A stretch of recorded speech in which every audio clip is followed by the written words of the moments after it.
মানুর হাতের কাজ আঁকা কেমন হয়েছে অবশ্যই কমেন্টে জানাবে। ভিডিওর প্রথমেই বলছি, তোমাদের সাথে একটা ছোট্ট মিনি ব্লগে আসলাম।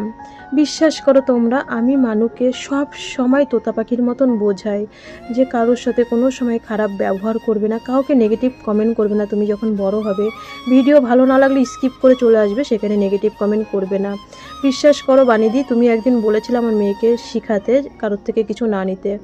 আমি সেটাই শিখাই। হয়তো ওই দিনকে ওর মামি ওই একটা জামা দিয়েছিল বলে তুমি কমেন্টটা করেছিলে। তুমি একদিন বানিয়ে দিয়ে আমার মেয়ের সাথে কথা বলে দেখবে।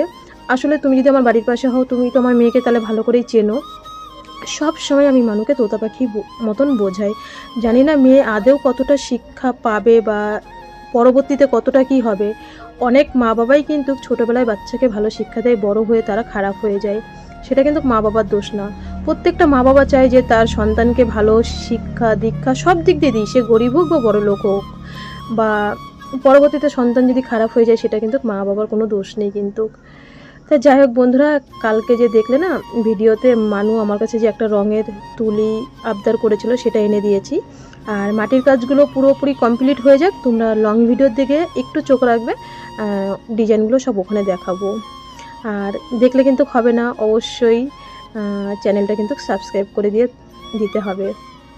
লং ভিডিওতে, কালকের ভিডিওতে চোখ রাখবে, দেখতে পারবে। কিছু কিছু ডিজাইন কমপ্লিট হয়ে গেছে মানুর।